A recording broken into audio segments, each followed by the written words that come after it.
Hello, everybody. Thank you guys for being here. You guys were going crazy in the chat. I guess Jim's bringing out everybody today.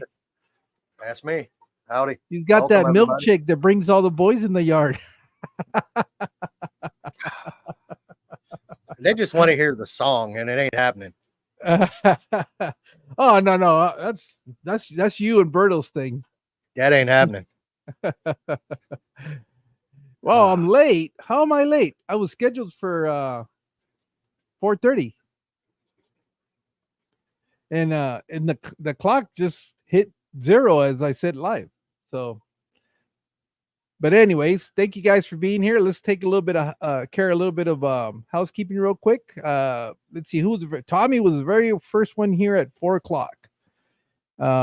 Oh, did we push the time back originally? Is that what we did?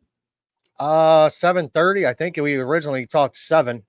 Oh, that's why they're saying we were late. They must but when I update the time on StreamYard, it should automatically, and it wasn't today when I updated it. It was like 2 days or 3 days ago. Yeah, when you told me. But anyways, it's okay. Tommy was here, Berto is here, Whips World is here, Jake and Katie are here, or I don't know if both of them, but I know the Hoggins are here, and Jesse is here, Funk is here, Laro is here, Kyle. Let's see, Eduardo, June, and Linda, thank you for joining us. Hippie Fish, thank you. Alex, Elfish. Wow, you really are bringing everybody out today, man. I guess so, man. So, have you hit 500 yet or not? Let's take a peek, shall we? Yeah, let's take a look at that. I think I have. Hey, Keith, thanks for. I am 4 away. 4 away. We'll probably get it done before the end of the day. Before the end of the shift. The live stream. I'm still in work mode. Me too. I've only been off of work an hour and 32 minutes. Oh, that's good to hear, man. Yeah. So. What's Salem talking about? 310. Oh, 310 Aquatics. Thanks. 310. That's what area code is that? Is that LA? I think that's in the LA area. Only thing I know is 310 and Yuma together is a movie. 310 to Yuma. Yeah, and I'm in Yuma, but 497. There you go. Sounds like a big black Chevy. Yep. Well, anyways, Jim, thanks for accepting the invitation. I know I've been, I guess, on your stream, and I've hung out with you with Berto when you guys go live. I know you and Berto have I don't know if it's a regular thing, but you guys stream together quite a bit. Yeah. And typically he's on mine, I'm on his, that kind of thing. Yeah. But you don't have very long since you started doing live streams, have you? Or actually, when did your channel actually start up and you started putting out content? Because it just seemed you popped up in the radar last year. I've been a year and a half. Year and a half. Yeah, so it took a while. Took a minute.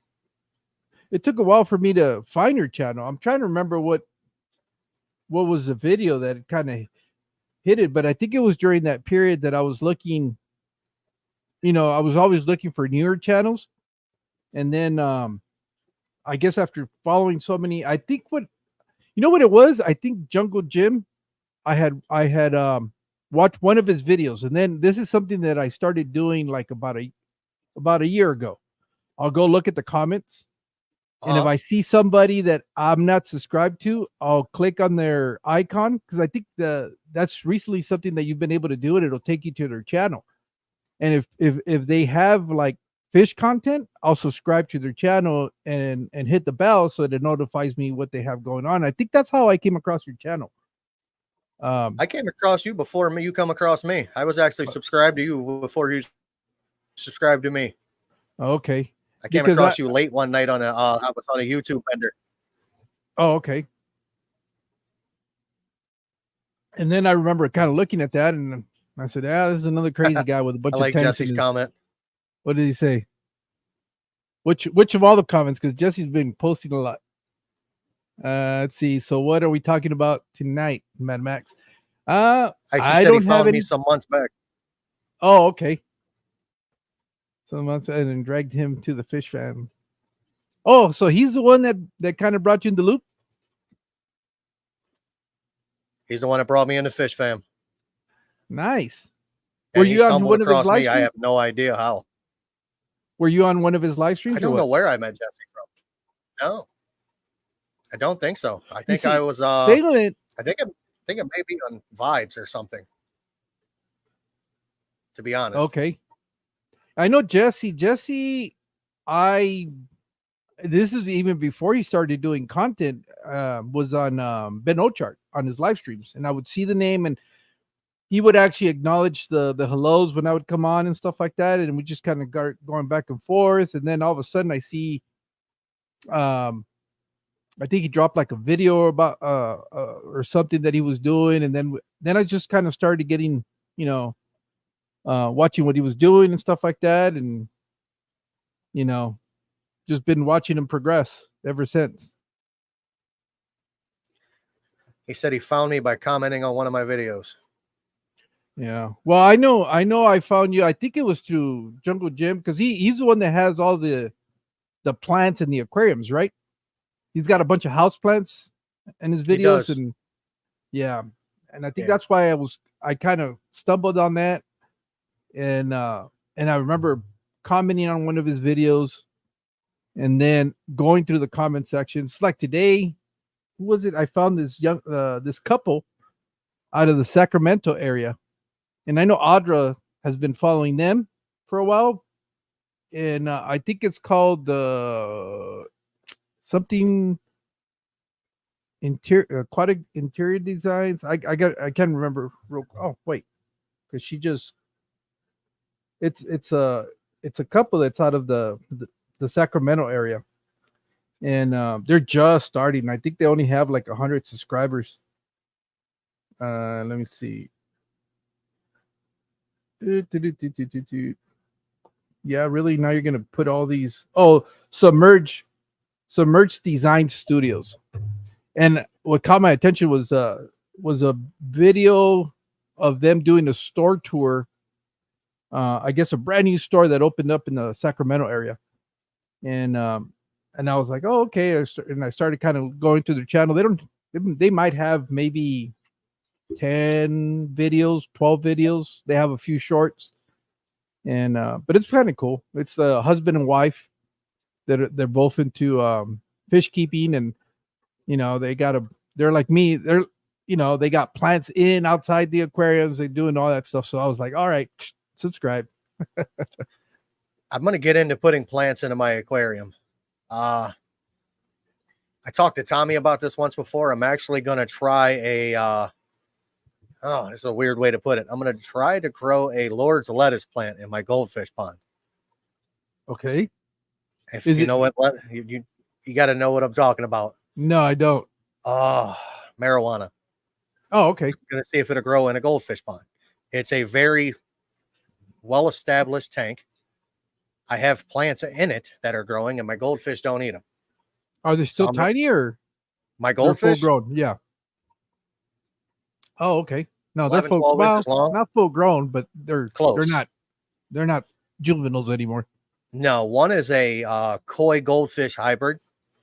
Okay. So he's going to be a monster. I'm probably going to end up finding somebody to take him once he gets big enough. I mean, if he outgrows that 300 gallon, I mean, it's going to take him a while, but I'll find him a home. What's up, MB Reef? But I will, I'll find out if I can do it floating across the top or how I'm going to do it, because I think that would actually work. And I just want to try it for the sake of trying it. I know it's legal here, so I'm allowed to grow, 6 plants, and so is my wife. But I'm going to try one just for, GP, general purpose. So what are you going to do? It like an above sump, overhead sump, or, or a bar? I'm going to do a floater out of styrofoam. Okay. With the roots just let it float around the top. Yeah. And then I'm going to, some of the other tanks, like my really overstocked 90-gallon African cichlid tank, I'm probably going to put a pothos in it. And just let it start growing across the room. Yeah, because don't they grow this stuff hydroponically? A lot of it, yes. Especially like the higher strain kind of stuff that they do. Yeah. So you can literally do like a hydroponic, like a above sump or bog or whatever you want to call it. Just pump the water through it like another filter. Yeah. I may do that. It's a desert plant, but it will grow aquaponically as long as you have flow and roots. On the roots don't, and it doesn't rot. Yeah, it'll definitely have flow. I'd put gravel and dirt in there, or gravel and something else in there just to make it do it. Yeah. Let me see. I'm just trying to, go ahead. No, you go ahead. Oh, I'm just trying to try a couple of different things, and see what goes and what works. Okay. And if I can get to it, I'm going to see if I can grow $100 bills next. I could use now, I don't know this, but is it a good consumer of nitrates? I have no idea. Okay, I thought you had a little bit of reference. I don't. This is going to be a trial and error thing. Okay. My wife has a medical card for it, so I'm legally allowed to be here. It's also illegal, but I'm gonna try it, man. It's gonna be trial and error. The money planet is a farce. Oh, okay. Yeah, the money tree definitely is. It's like throwing money down the drain. But I'm going to spruce up my fish room. I'm going to change some things around. This change is coming. I really haven't said anything to anybody. My saltwater tanks are probably going to move.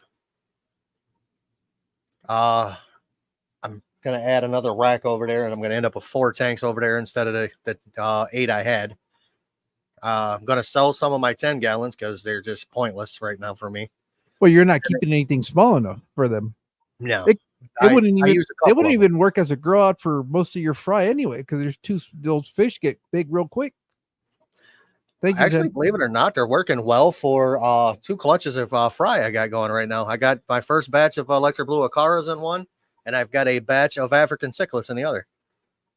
Okay. I mean, I change the water 3 times a week in it, so I mean they're growing. Yeah, but it's not going to take you very long to have to move them out of there. Yeah, it's not a long-term thing. I guess it's not. Well, you should hang on at least 2 or 3 of them. 3 of what? 3 of the 10s? Oh yeah, I'm going to keep 3 of them. I have like 11 of them. Yeah, that's what I'm saying. I need 11 10-gallon tanks.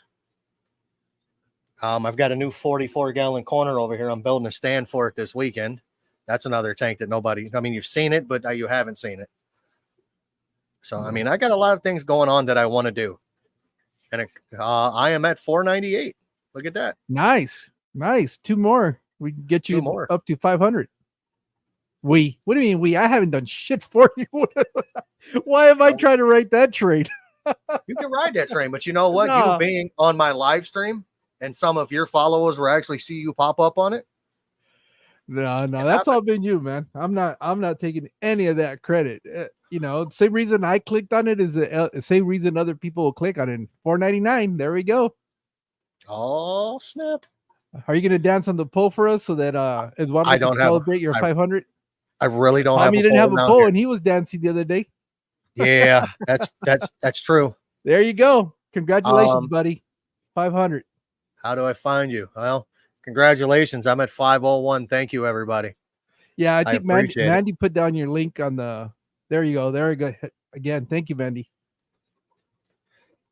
Dude. It's just odd to find 500 people that want to watch me.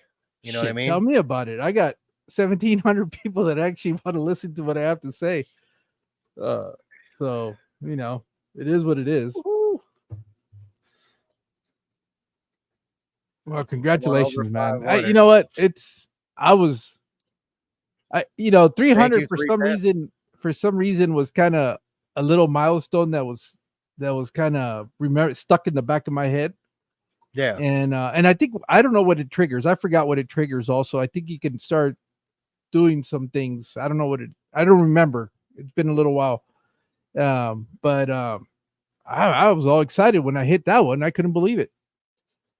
Thank you, everybody, for congratulating me. I appreciate it. I appreciate all your love and support. I got excited when I hit 101. You know why? I was able to live stream. Oh, is that what 100 was live stream? I appreciate that, Danny. you know, I go and I was going back and forth. I'm like, should I put my face on a live stream? Because if you go back and watch my videos, you don't see my face for over a year. I think we all kind of go through that phase. You hear my voice, but never see this. Yeah, I don't know too many that right off the bat, the very first video is them in front of it.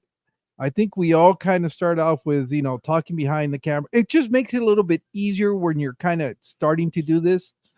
Um, and one of the reasons why I did it was because in my mind, I was thinking it's going to be a lot easier to edit the voice than it is to try to match it to something that if I'm in front of the camera. Well, little did I know that I don't edit shit.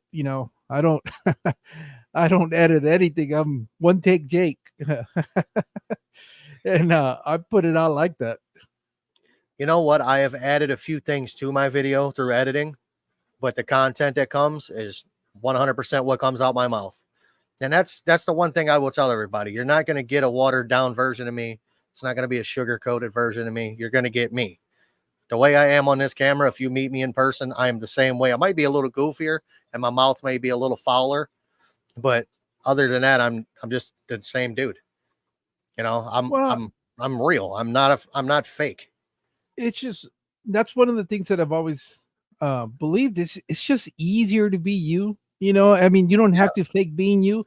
And I get it. I know some people try to develop like a persona, I guess, where they want to be, maybe they're not as high energy in real life, so they'll try to project being a little bit more energetic in front of the camera. Or or maybe they're soft spoken in reality, and they'll try to project their voice more in that. But that for me would have been more difficult to try to keep it up. I think what happens is the more you do this, the more comfortable you get, and I don't know, maybe it's not that the realization, but I think it's just you just don't care if people have something negative to say. But I don't know about you, but I've been very fortunate that I hear people talk about this negativity that they're always getting and stuff like that. I don't see it. I don't see it, or maybe if I'm seeing it because of the way I am, I don't take it as being negative. I just kind of laugh and roll with it and just kind of give it back. I don't know, but I know people do get harassed and they get trolled and all that stuff. But I've been very fortunate that I removed a couple people. I had to remove a couple people. Not gonna lie. Plastic plants. I had a guy flat out tell me that my fish are suffocating. I'm killing them because there's so much plastic in my tank. He said, "You're literally killing your effing fish." I said, "Bro, my fish are happy and healthy. Do you see them swimming? Do you see what they look like?" I'm like, "Look at the size of my cichlids, bro." And I'm like, if you know anything about cichlids, live plants don't survive with cichlids. There's occasionally some of them that will, but the majority of them don't. African cichlids will eat anything you put in a tank. They try to eat the plastic plants. And they realized they couldn't and they stopped, And then I had somebody tell me clown puke, gravel, has no right in a hobby. You need to get rid of it. One of my healthiest tanks has purple gravel in it that's been in it for almost 4 years. I know you were showing me that. It's who cares? It's growing plants like a champ. Well, not only that, it's just a substrate. I mean, it's not. Everybody in this hobby at one point in time has had a tank with gravel in it. They can say whatever they want, but they have. Oh, look! It looks like you and Stephen P were sharing the same troll. So. Yeah, we gotta do what we gotta do, man. I've had a couple of people kind of comment on something. I know one of them was on that video what I did with the platies, and it's overstocked. And I said, yeah, you're absolutely right. Thank you. And then that's it. They went away. I didn't block them or anything. They just never commented again. And if they're watching this stuff, well, thank you for watching. But I really don't care what people have to say as far as when they want to give me their opinion about something like that. Look, I know what I'm doing. I know what my tanks look like. I know how my fish are doing. I know people can sometimes not have all the details and offer to give you information, unsolicited information. I get it, whatever. But I just I'll thank them. I'll genuinely say thank you for leaving a comment or pointing something out. But that's about it. So my biggest one, and I deleted it, and I should have left it there. You see that big ass Oscar right there? Yeah. Well, they're all big, but yeah. He's the big tiger Oscar. Oh shit! Thank you, Mark. I had him in a 50-gallon tank. He was in there with electric blue Acara fry. I moved the Acara because that's a quarantine tank, 50-gallon quarantine tank with sand in it. I moved the Acara because they were ready to go into my 125. And he was in that tank and he was by himself and he was just laying there, not moving, not doing anything. This guy told me, you should take your fish and surrender it to somebody who will take care of it. I said, what do you mean?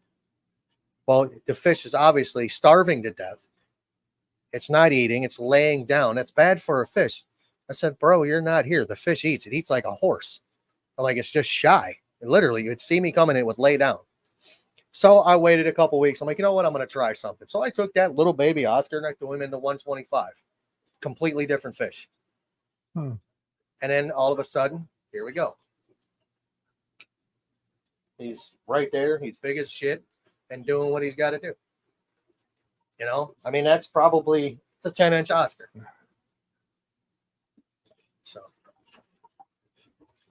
So I know that you've got a lot more tanks than I do, but when do you start fish keeping? I mean, is it something you've been doing since a kid, or? I've had a few tanks when I was a kid. My mom and dad took care of them more than I did. I had a goldfish. Who was in your household the one that really liked them? Was it your mom or your dad? Just me. Oh, just you. So they just got it for you as, like getting a puppy or a cat or something. Thing had one eye. I won it at a carnival. It's the only reason why I ended up with a tank. Oh, okay. It had one eye, and I had that fish for 11 years. Oh, really? However, oh yeah, my mom was religious about cleaning the tank. I mean, she did everything right. The fish lived for 11 years. So did she have a notion about fish keeping, or she's kind of learning on the fly? My mom learned on the fly, and my mom is probably one of the most like nurturing people I've ever met. I mean, really, if you need to be taken care of, whether she likes you or not, she'll take care of you. That's just in her nature. And the only bad thing about it was it was in a 10-gallon tank for 11 years. It was that long. That was the only problem.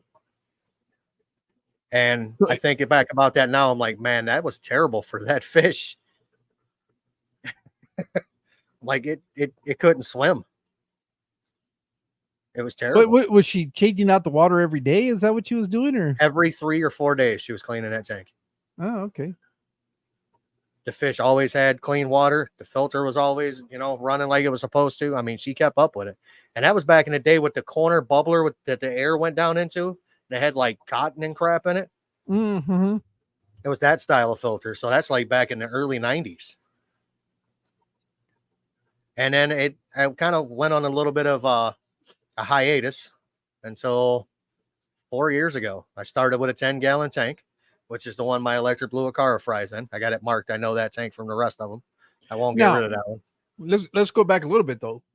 Did you learn anything about fish keeping when your mom kept that fish for 11 years? I mean, were you actively trying to learn stuff about it? I was trying to learn it. Yeah. Oh, okay. I learned some things. I learned that clean water is definitely your best friend. Okay. Making sure the fish has an adequate amount of food and not too much food. Because, out in the tank, making, nitrates, ammonia, and all that shit go up. You really don't want all that crap. I learned a bunch of that, but the majority of it I learned when I got a little older. I actually learned a lot by going fishing. Okay. So where were you getting your information from? Because I know when I started out, it was all books. Library. Yeah. Okay. Same thing. Yeah, because internet was around, but internet is not what the internet is today. It was there might have been some forums, but unless you knew where to look for them, It wasn't like you were going to find it on a platform or anything like that. You had to be in the know to find these forums and Correct. stuff like that. I still have one of the fish books upstairs somewhere that I checked out from the library, and oops, I never returned it. But you know, I then the rest of it I learned over reading, and then go, like I said, going fishing. Actually had the hell is that fish? It's a catfish, a shovelhead. Had it in a swimming pool. We caught it. We were going to eat it, and we put it in a swimming pool for like the night. And it was like one of those little kiddie pools. Yeah. Yeah. I'm like, let's see how long we can keep this thing alive. We kept it alive for like 3 weeks, and then we ate it. So, oh, okay. I learned a little bit there, but the majority of it came recently. Like in the last 4 years, I learned the most of the stuff I've known. You know, Here's this is the book that I learned, and I think I've mentioned it in the past, but the very first fish I ever kept were convicts. Yeah. And I didn't know a lot. Well, I didn't know anything about fish keeping, so I went to the library and came across this book right here, The Complete Guide to Cichlids. And the reason this drew my attention is because of the fish on the cover. Convict. Yeah, it's a convict, and they had a bunch of babies, and I was like, oh, I didn't know that. So that's what drew me. That was the very first book. As a matter of fact, I have not read a whole lot of books in my life, and I'm not very proud of that, but I'm not a big reader. You could probably count the number of books that I've read from cover to cover in my in 10 fingers. And this book kind of became like my little Bible.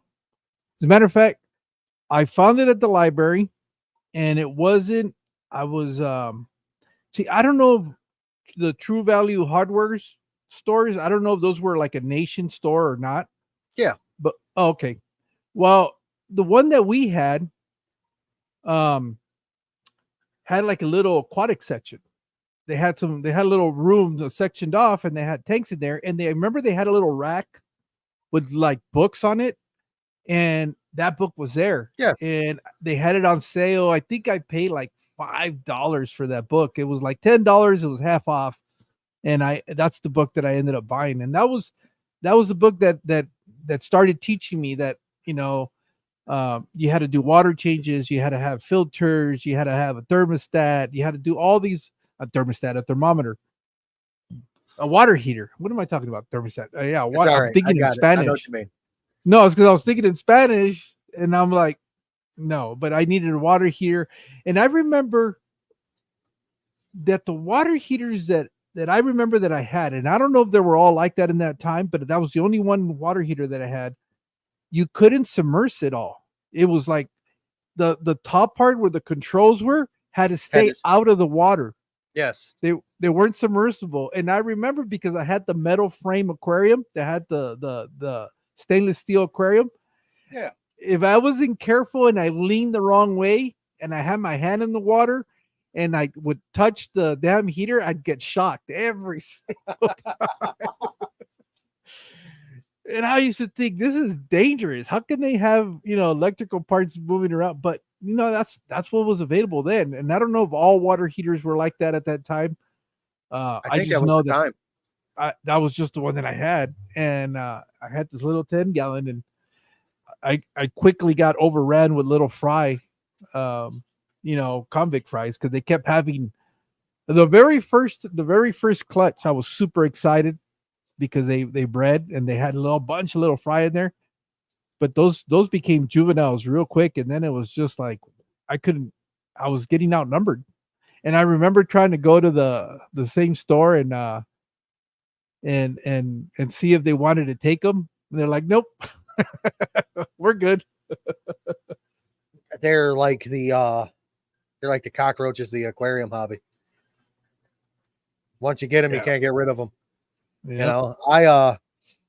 My thing is, when I started, I went about it the wrong way. I did not cycle the tank when I started 4 years ago. I did an in-fish cycle.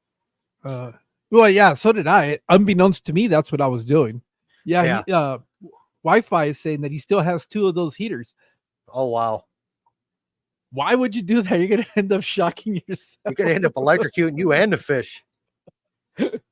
But I've learned over the last while here that I can cycle a tank with fish now and get away with it because I know what I kind of half-ass know what I'm doing. Yeah. The majority of the time, if I want to cycle the tank, I start out with 2 or 3 guppies in it. Okay. I'll put them in there. I'll take my healthiest ones because I know which ones they are. I'll take a pregnant female and chuck her in there with a good seated filter and just let it go. And the next thing you know, I can start putting fish in there and remove the guppies. Yeah, It just takes a while. Yeah, that's what I do now. So I guess what we're doing is jump starting it. They call it instant cycle, but no, it's still got a cycle. Yeah, it's just gonna cycle that much quicker though, because the beneficial bacteria will multiply. It'll double in a day. So, that's what I do now, and I've never, well, knocking on wood, have had a cycle crash on me. So right now I take all of my sponge filters and they get chucked into my goldfish pond. That's where I cycle all of my filters from. For one, I know it's a healthy tank. Yeah. It's over filtered as can be. Live plants, an FX6, a Sun 304. It's got 4 or 5 sponge filters in it, a power head, and a wave maker. I mean, so there's circulation. There's always something moving in there. So I know it's going to not be stagnant. So I know nothing there's going to happen. But I just have, the 304 came from outside off my outside goldfish pond that I started in here and then took out there and then started bringing. How big is that pond? 300 gallon. And that 304 was running that with the amount of fish I had in it at the time. Well, they weren't big yet. Oh, okay. They were, Yeah, but all the surface areas in that pond become biological filtration. So yeah, basically your 304 was just a water polisher. Correct. And then I put the FX6 on there, I don't know, 2.5 months ago. And I swear, man, you can put a piece of paper with something wrote on it at the bottom of that pond and read it. Is that pond one of those water troughs, the horse water troughs, the Rubbermaid? Rubbermaid 300 gallon stock tank. Yeah. I also got a Rubbermaid 150 and a Rubbermaid 100. The 100's getting ready to become my Jaguar cichlids' new home. Oh, okay. Well, not right yet, but it will be. The Jaguar hasn't outgrew the tank it's in. I have crashed a cycle once though. On which one? On that pond? No. 29 gallon. Had a 29 gallon crash. I mean, apparently I did a little bit too good of maintenance on it. I was under the assumption at the time that the stupid hang on the back filters, you could just chuck the pad away and throw a new one in. I shouldn't have. That's the way they would advertise them for you to use them. That's the way. The only reason they get away with selling you that is because if you have other stuff inside that aquarium and you don't scrub it down, you'll give it enough time for it to get new beneficial bacteria on it. But yeah, no, that's the worst thing. Those cartridges are probably the worst thing for new fish keepers to have. And then I ran into the hot rodding a sponge filter aquarium co-op video. I don't use any of those cartridges. Believe it or not, I have some of the cartridges that I had laying around that were left over. I stuffed them in that Sun 304. They're in the trays. Upcycle it. Absolutely. Yeah. I even use new ones in it sometimes just so I can move them to a different tank if I have to. Because like I said, that's my cycle tank. Yeah, that's what I started doing. I just started dropping sponge filters because most of my fish room is run by air. So it wasn't uncommon if you look at some of my videos where I'd had 2 sponge filters in an aquarium, and one of them was really just there to get cycled in case I needed it. And and now I've got a bunch of bags of just media laying in different aquariums. The ones that are not up here where you can see them, I got all these ones at the bottom of the floor. The whole bottom is just either lava rock instead of substrate because I can pull it out and use it. That's what I used for the Children's Museum to try to help jumpstart that cycle on that. Yeah. was media bags that I had in there, and I was able to pull those out and be able to cycle that canister filter. Mickey Senior, I don't have any Jaguar fry. I have one Jaguar. That's it. My other Jaguar tried to kill that one, and I got rid of it. I had to rehome it, and I told my wife, I said, you know what? The whole back of this fish is missing. I'm like, if this fish survives, I'll keep it. I won't get rid of it. I won't rehome it. And sure enough, it survived. It actually looks really good too. And then now I got a flower horn that I didn't want. Yeah, the one you keep posting. Yeah. You know what, man? It's a popular fish. People love that fish. It's one of those fish, either you like it or you hate it. And I think I'm on the hate it camp. I'm on the hated side. I'm not even going to lie. I mean, the little guy's wearing them. He's cute as can be. He does tricks. They have personality, and I guess you can train them. People, I've gotten them to train them to where you can pet them, and which is interesting because everybody that I've seen usually ends up getting bit by them flower horns. They don't want any part of that, but some people have managed to get them to actually swim up, and you can pet the nuka hump. I had a goldfish that I rescued. It was a fancy fantail, nothing special about it. When I got him and his two tank mates, the water I got him in was orange. When I say orange, I mean it was terrible, and you could smell it. Like, I had him in a bucket in the passenger side seat of my car driving home, and I only had a 4.5 mile drive, dude. My car stunk from how bad it smelled. I called my wife and I said, honey, we need to get one of the, I'm like, we need to move the fish out of the 55. I'm like, I got 3 fish that need to go in this tank immediately. She's like, you were at work. How in the hell did you get fish? I said, I'll explain it to you. So I told her, where I got them from. The one didn't make it. I mean, it ended up automatically. I pulled it out, put it in my tank after I acclimated it a little bit. I didn't even want to acclimate them, to be honest with you, because the water was that dirty. I wanted to get them out ASAP, get them in something clean. But the one I had to euthanize a couple days after I got it, it was swimming upside down. It ripped the top of its wing open. It was an Aranda. It had swim bladder problems. I mean, I tried treating it over the course of a few days and nothing worked. The other one made it to the middle of last summer, and it finally died. And it was just a common goldfish. Dude, the thing was 14 inches long. I mean, it was a big fish. And then the other one was the fantail. Every time that I would clean the tank, I would go in to do tank maintenance on Sunday. She would swim over and rub against me. And I'm like, why is this fish swimming over and rubbing against me? And then all of a sudden one day I'm cleaning it, I'm gravel vacuuming the tank, and she's sitting in front of it, and my hand looking at me and then looking at my hand. So I just did this. Was patting her on the head. Uh-huh. She was a great fish. Every time I cleaned the tank, she was right there. And she passed away on my birthday, which is shitty, but she passed away on my birthday. And for the odd people, I have a pet cemetery in my backyard full of fish that, yeah. I know, weird. Mine become compost. I did that in my 29 the other day. I had 2 zebra Daniels. I shoved them down in the purple substrate. Yep. We're going to see what happens. That's what I did with actually this aquarium down here had like 2 or 3 guppies that had just passed. There were female guppies. I guess it just got tired of having babies.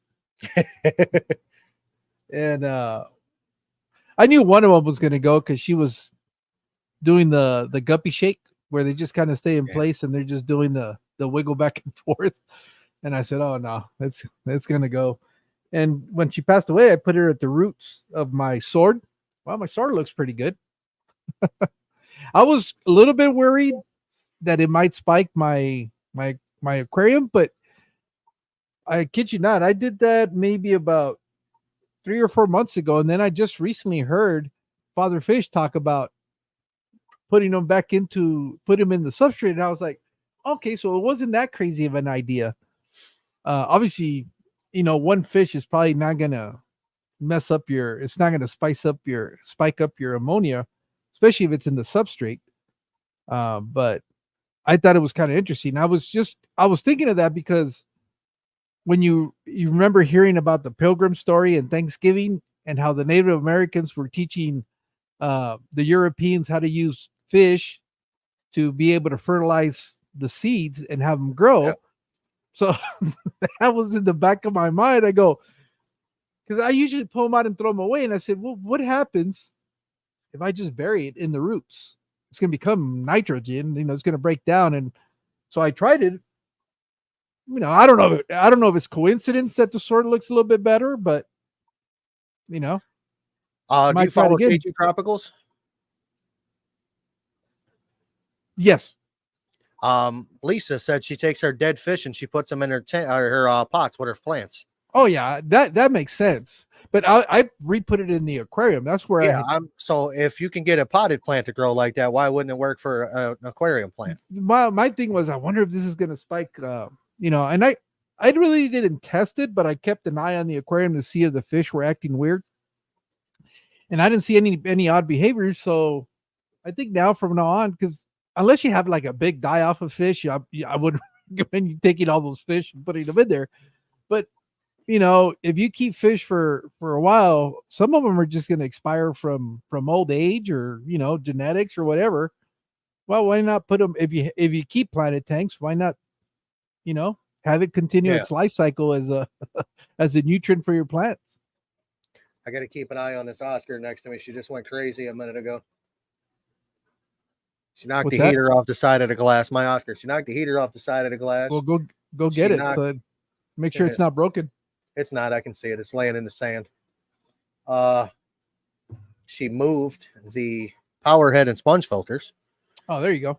She's mad because the light's on down here. This is what I figured, but and yeah, if you're starting off in fish keeping and your aquariums are not mature yet, I probably wouldn't recommend doing it. But these aquariums have been up for as long as I've been in this house, which is almost 3 years now. So they're pretty well established at this point.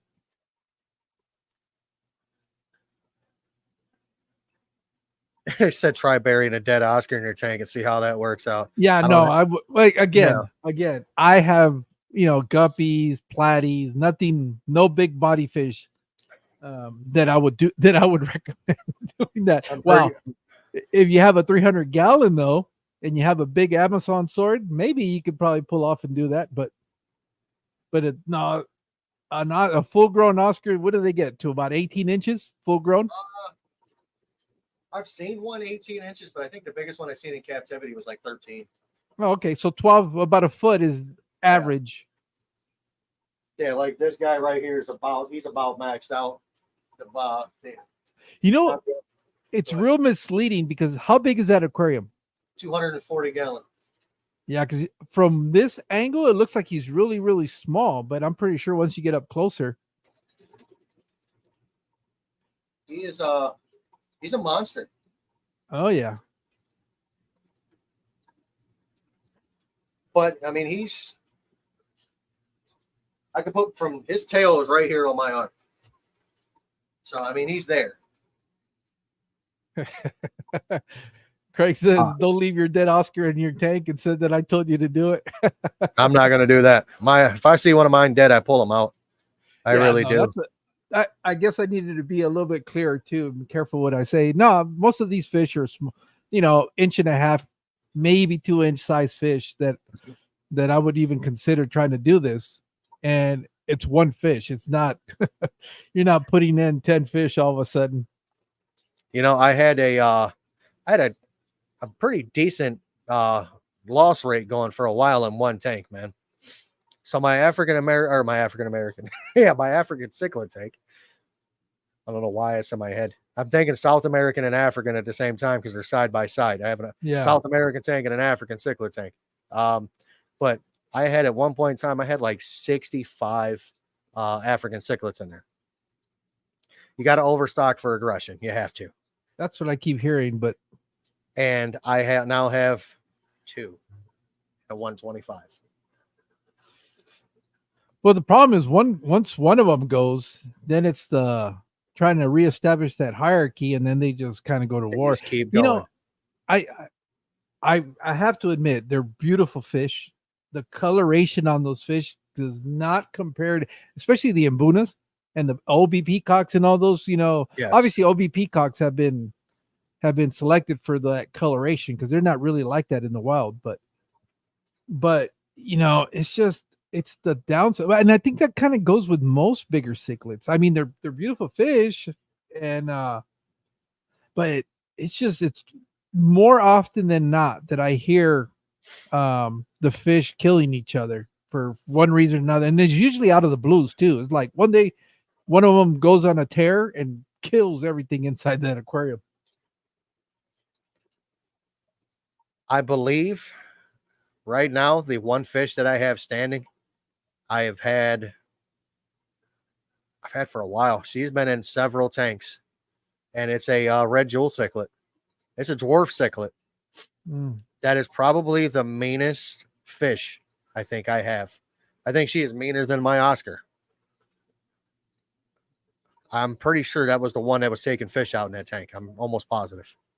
Because I see it chasing a pleco around, and a pleco is a pretty good sized pleco. So they have that Napoleon complex. They're like little the convicts too.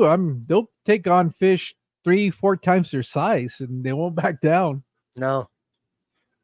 You know what? I messed up and did say African Americans. I have an African cichlid tank sitting right next to the South American tank. I just combined them. Car.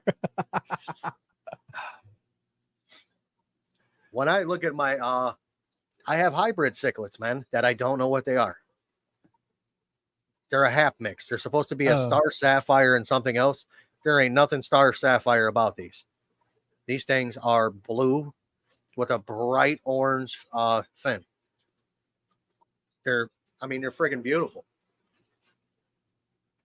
Yeah, no, I don't know all the names of those. I mean, there's so many of them. But you know what's funny is I'll hear names that they call them like reds or whatever, and I'm looking at a blue fish. Sometimes the naming of these African cichlids makes no sense. I was like, wait, did I miss something? Why does this fish look nothing like the color they're talking about? Yeah, they just name them weird things. Like I was talking to somebody, and they were looking for walrus, and they couldn't find them. I said, in certain parts of the world, they're also called a triangle cichlid. I said, or they're walrus anthocanthoids or something like that. And he's like, what'd you call them? And I'm like, that was their technical name. You know what I mean? But the majority of the time in a fish store, if they don't call them walrus, they're called triangle cichlids. I'm like, I didn't know that. He didn't know that. I knew it. And the only reason why I knew it is, well, from the person who introduced me to walrus, which was Joey, King of DIY. I watched all those videos when he had the walrus, and that's one of the fish I was like, that's my holy grail fish. Well, I'm on my second belt with him. Yeah, the nicest ones that I've seen are, I guess they're called panda walrus. Panda walrus. Man, they are expensive. They had them at a store in San Diego called Pet Kingdom, and I had never seen them. I had never even seen a walrus, but those were so nice. Even my wife said, "Why'd you get these?" And I kind of laughed. At the time, I didn't have any big aquariums. The biggest one I had was a 55. And I said, because you need a bigger tank than what I have. I said, unless and I pointed to I think it was like a 150 that they had there, or 120. I forget what it was. I said, unless we take that with the fish, then I can get them. And she's like, no, they're not that pretty. Right now, my walrus they're juveniles. They're currently in a 20-gallon tank with guppies. Are they slow growers? Yeah. Okay. They don't grow like super fast. I mean, they've grown a little bit. That's what I've kind of been able to observe over the time of just keeping fish is fish that grow quick are cheap. Fish that grow slow, a lot more expensive. You look at frontosas, you look at like those waru, they're real expensive. Oscars, they're not that expensive. Pacus, I remember Pacus. I don't know. I haven't looked at Pacus anymore because I know how big they get. But when my first iteration around, they're like $1.99. I think they're like $3.29 now at some of the stores I've seen. I could upset everybody if I told them what I paid for my walrus. Nothing. You got it for free? $8. Huh? I paid $1 a Walrus. And I see that's another thing. I have a friend that owns a fish store. I mean, literally anything that I want, he can get me. And that's a bad thing, especially when you have this many tanks. That's a real bad thing. So I will definitely end up with more fish than I need. Oh, okay. Just is clarifying the whole thing about using the fish in the substrate. I think don't put cichlids or loaches. That'll. Oh no, what is? Yeah, using smaller fishes will work. Okay, I'm assuming that's what. I don't think I'd use anything bigger than a Daniel. Yeah, that's the size, the same size as the guppy, and yeah. But I wouldn't do more than one guppy in a 20-gallon. And you have to have plants, though. You have to have plants. I mean, I think you have to have plants because what would be the purpose of just burying them in the substrate if it's nothing there to consume it? Yeah. And that's where my purple clown puke comes in handy. Yeah, because it's inert substrate and you're adding, basically it's a root tap. Yeah. Works great. A friend with a fish store. With great power comes great responsibility. Yeah. So did he get them for you at cost, or what was it that? So he felt bad for the last batch I got. I lost all of them. Oh, okay. And I don't know. He bought a bunch of them. So I think he bought a lot of them and he got a super deal on them. Either that or he got them from a local breeder here, because these ones look a lot healthier than the last batch I got. I mean, I started with 8. I have 5. I've lost 3 of them. And it wasn't to maintenance or, lack of. I can tell that in that size tank, right, even at the small age, there was actually a little bit of aggression towards each other. Okay. So that's the problem in that tank. And right now, the 5 that are in there are doing great. However, I'm going to piss them off because I'm going to move them. They're big enough to where I can put them in a better tank. And I might, as bad as it sounds, I might put them in my 125 South American cichlid tank. The only things in there that's really big will probably be, the only one I have to worry about being an ass is my parrot cichlid. The rest of them are African cichlid. See, here we go again. I got a whole bunch of fish and forget what tank they're in. I don't see the electric blue Acara beating them up unless they're breeding. And my electric blue Acara breed like rabbits. So, Yeah. I try and I keep what I like, and I've had a lot of people say, well, why don't you keep this or why don't you keep that? I had a guy tell me you need to get a gulper catfish and start feeding all your fish to him. I said, dude, I don't. Well, he's trolling you. You know that, right? He is. I said, bro, I don't like gulper catfish. I don't like the way they look. And 2, I don't live feed none of my fish. None. I thought about it the other day, but then I'm glad I didn't, because the fish I was thinking about feeding my jaguar were actually sick. Well, that kind of backfired on me, because I have shrimp and I was going to cull them. Yeah. And I started putting them in with the bigger fish, and instead of the fish eating them, they started reproducing in the damn aquarium. So now I got a bunch of coal, like clear looking caradinas and all these other aquariums, because that backfired. That didn't work out too good. Yeah, Berto. I would at some point in time, I would like to maybe get some shrimp to put in my my 29-gallon. I've thought about this. There's not a lot of fish in there, but I get a lot of waste from the plants. And I know they do clean that up. I got a bunch of snails in there too that came with the plants. So if I could put some shrimp in there, and I don't know if my my betta would eat it though, because I do have. Yeah, the you know what, the bettas will, because I added a bunch to this. I got a female betta because I'm working on trying to learn how to reproduce them, and I have 2 male bettas and 1 female. So I was at the store the other day and they had this really cute looking one that looks kind of like yellowish. Uh-huh. And so I bought her, and I put her in with my rubby nose, not rubby nose. Why did I say rubby nose? They're white cloud minnows. Okay. And there was a bunch of shrimp growing in there. Nothing, nothing that I'm too worried about. It was like lower quality cherry shrimp. And immediately when she got in there, she started picking some of them off, and I was like, if I want a conditioner for breeding, what better way than giving her, Some great some of food. those, yeah. So she'll be ready. Now I got to wait to grow out the angelfish because that's the one that I was trying to grow, not grow, but breed the bettas in. Yeah. And once they get a little bit bigger and I can move those guys, the angelfish I will, and then I'll put her in with one of the males. And apparently, the first time I did it, I had success, but I didn't realize I had success because when I was clearing it out, I found two little fry, and when I pulled the female out, I didn't pull the male out. I was just kind of housing them there because I thought they hadn't reproduced. He had put out a little bubble nest, but it didn't look very good. You look at all these videos online and they put like this, it looks like foam. That's how many bubbles and thick. The one that was in there looked nothing like that. And I was thinking, well, maybe he didn't do a very good bubble nest, so they didn't reproduce or something must have happened. Okay, Mexicali, let it set you right in.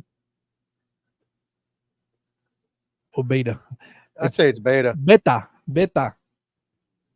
I say beta. That's just me. That might be a little bit of the hillbilly in me, though. Well, I read it in Spanish, and it's beta.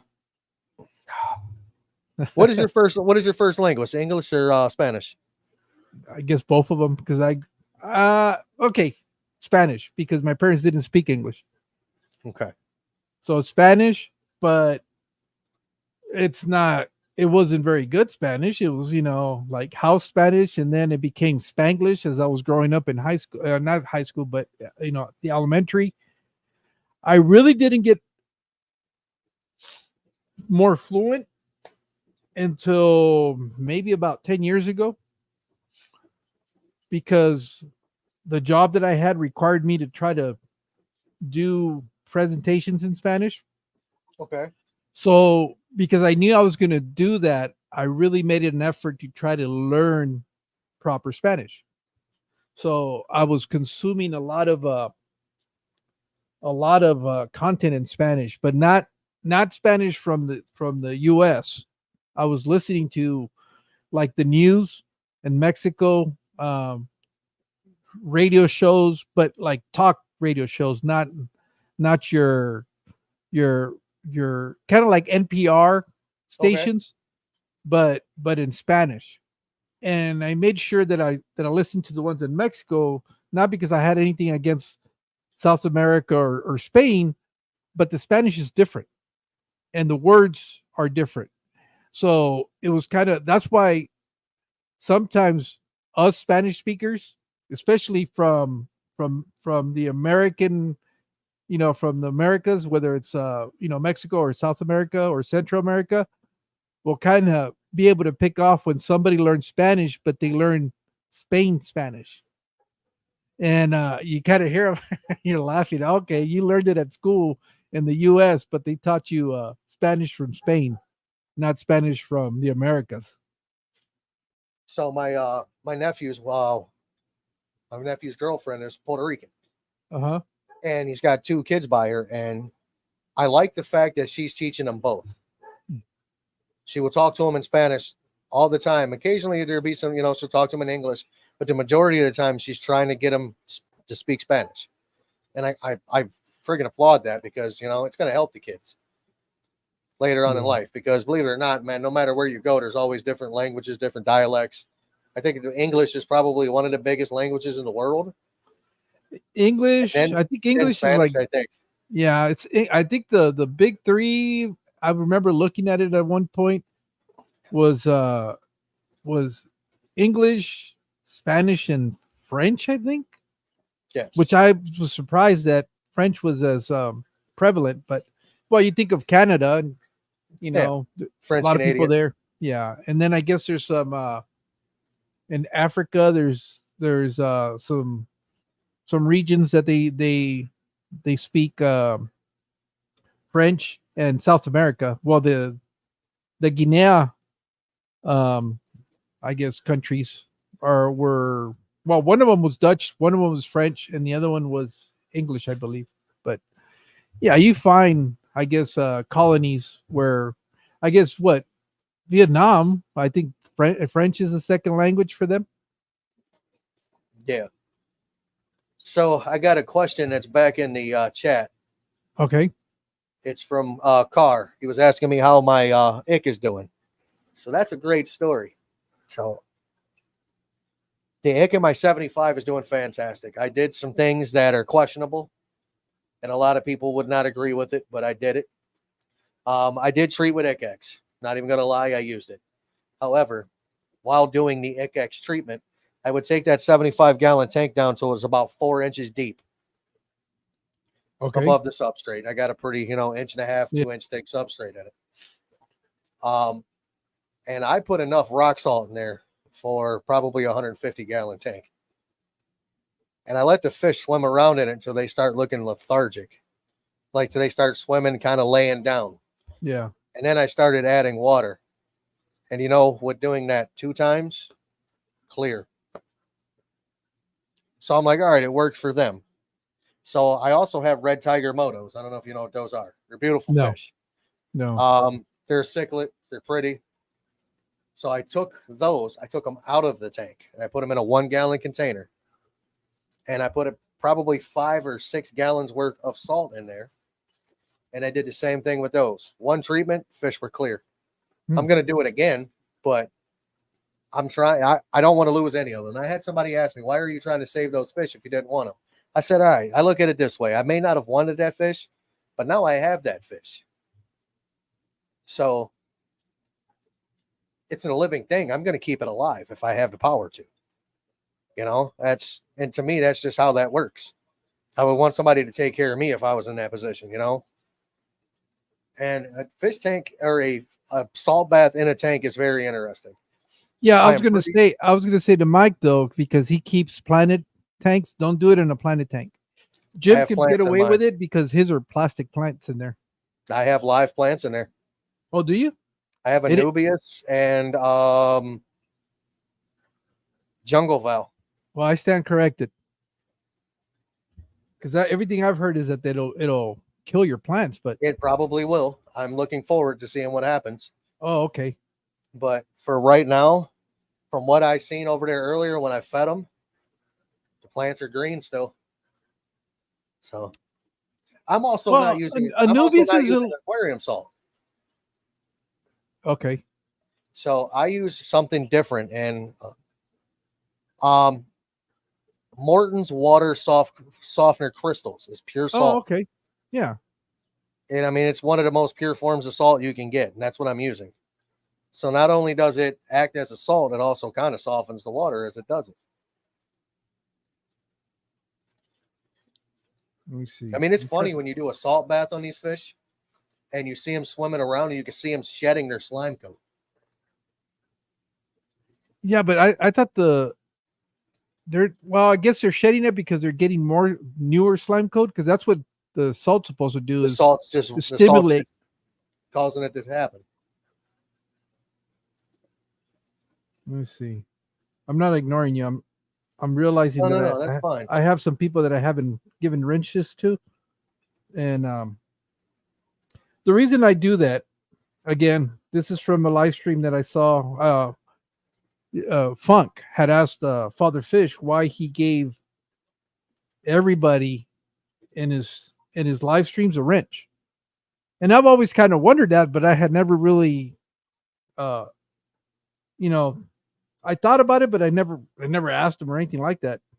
Well, his thing is, it allows people to check other people's channels out. So, like, if you see somebody there that you're in the chat and you see somebody that you don't recognize, if you have a wrench, you can click on their icon or their little avatar, and it'll take you to it'll give you an option to go check out their channel.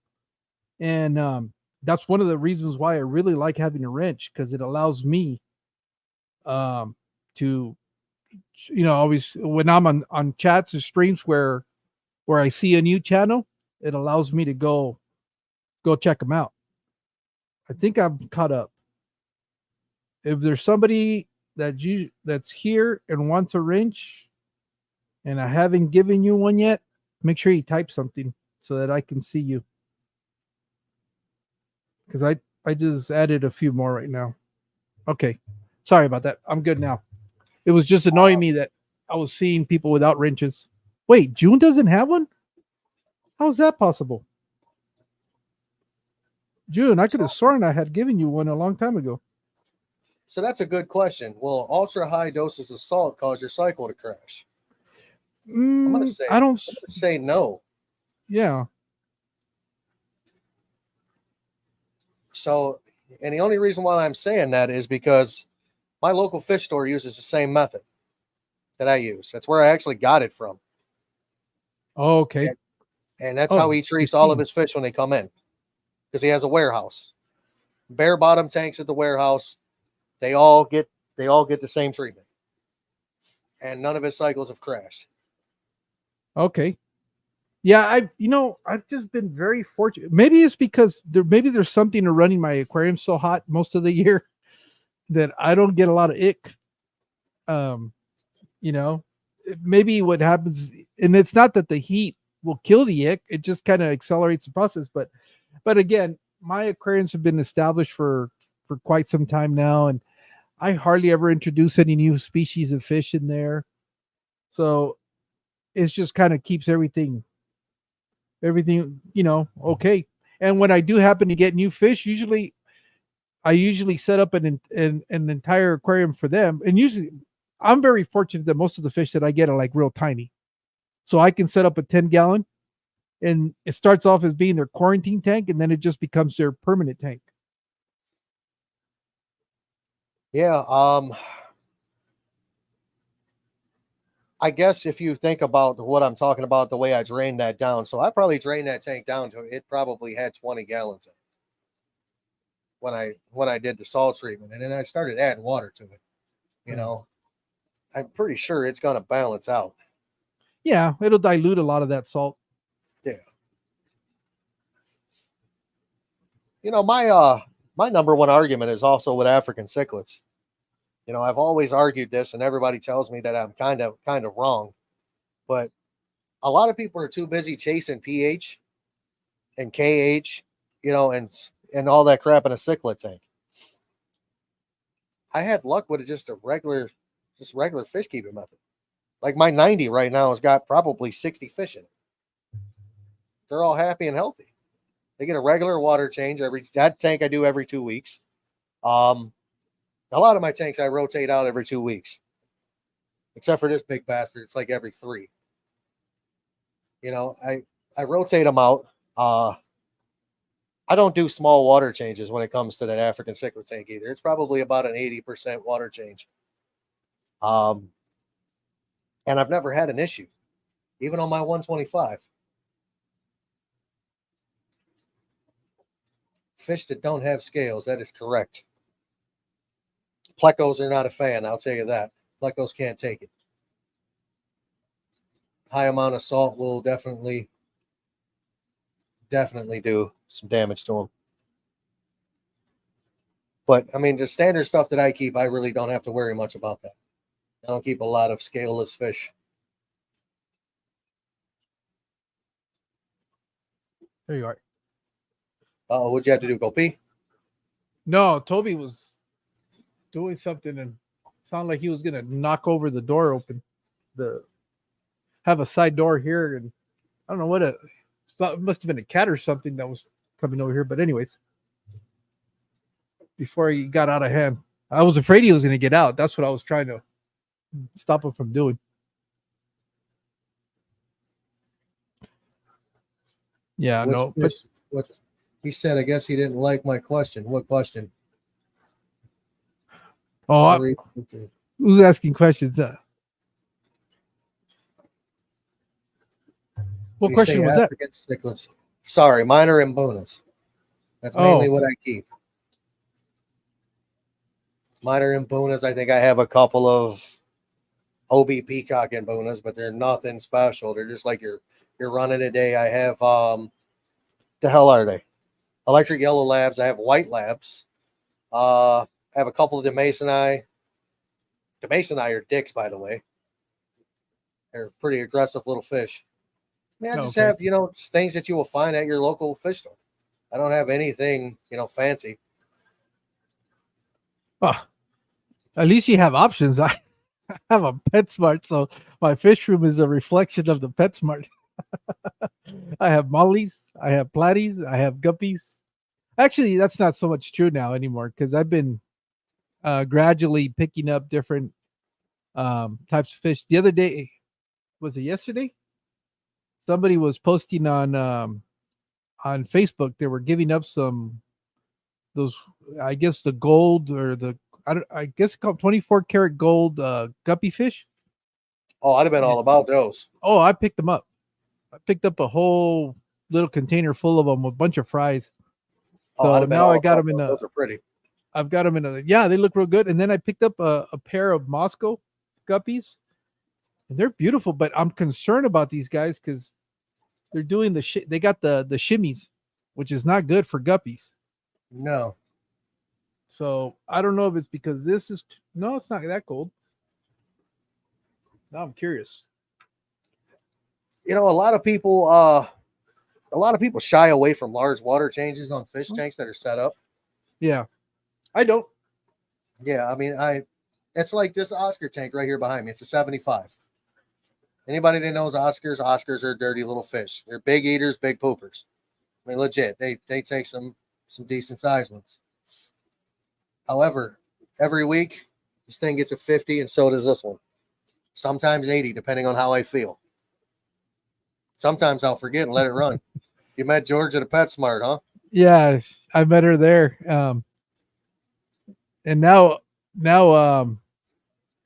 we've become pretty good friends. Fish friends. Yeah. We've traded stuff back and forth, and I know.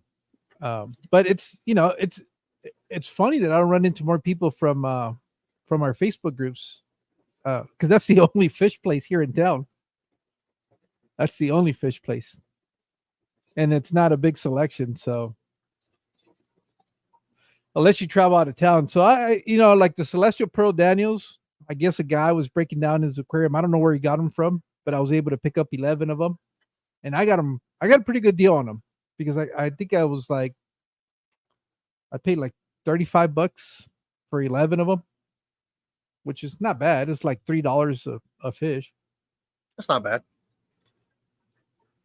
Especially when I was looking online, they go anywhere. They range from about, I think the lowest I saw was like $6, I want to say. And then I've seen them outrageously, I call it outrageous, expensive as $11 is for per fish. And I was like, I don't know. I like them, but I don't know if I like them that much. The fish that I've thought about keeping and I haven't. What's that? I really want to try.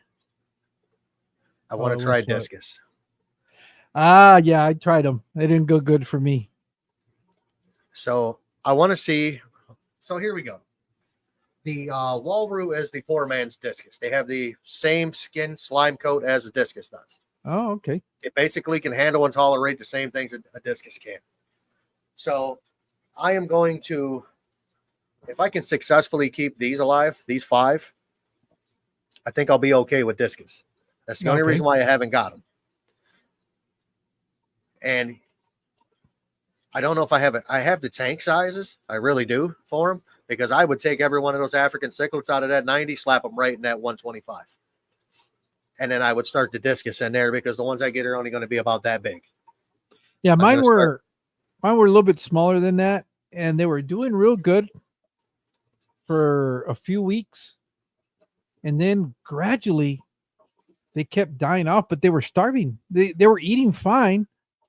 I don't know what happened. I still to this day have not figured out. Jesse's having now fun we got a with tank.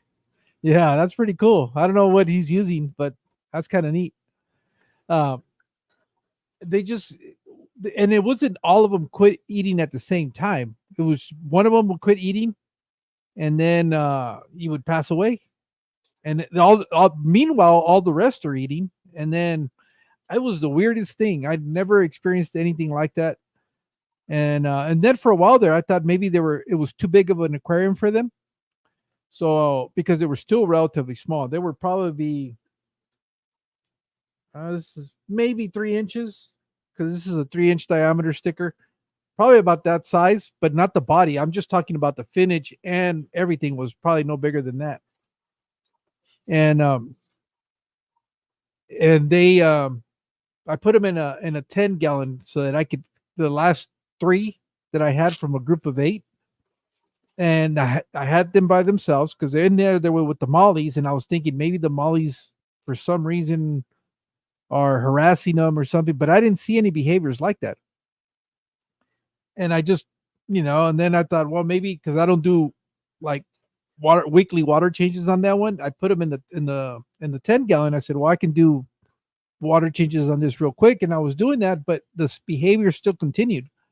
One of them would just quit eating, the other ones would eat, and then it would just drop off, and then it just happened until they all passed. I was like, to this date, I can't figure out what happened. I mean, I've brought it up to a couple of people that have kept discus for a long time, and they're like, I don't know, sometimes they're just finicky like that. And then I know a lot of people that say it's like, they're bulletproof for them. They just can't kill them for no reason. So I don't know. I wanted them. I was excited when I got them, but now that I lost all 8, I don't know if I want to go back to it right now. Maybe down the road. I know I can do it down the road, because one of the fish that when I first got back into the hobby again as an adult were the angelfish. I couldn't keep them alive. I can't keep them alive. I have 4. I could not keep them. This is when I was in Mexicali, and I was buying them because my wife really likes angelfish, and I figured that's a fish that I can keep. That kind of makes her maybe intrigue her into kind of paying more attention to the aquariums. And then I went through probably about 10 in like a 2-month span.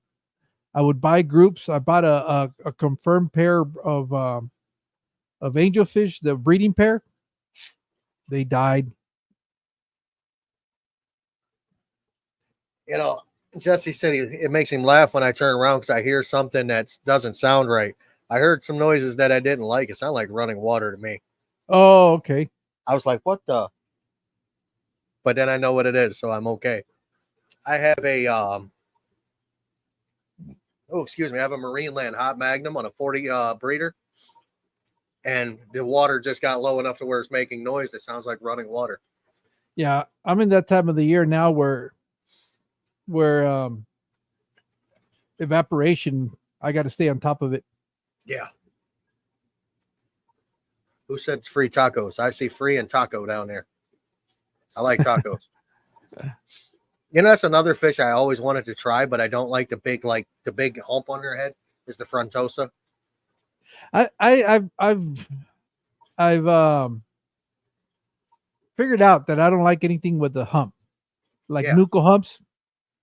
No. I know some convicts get them too. I didn't know that. Some OB, like OB and Bonas get it too. I had one that had a decent size one.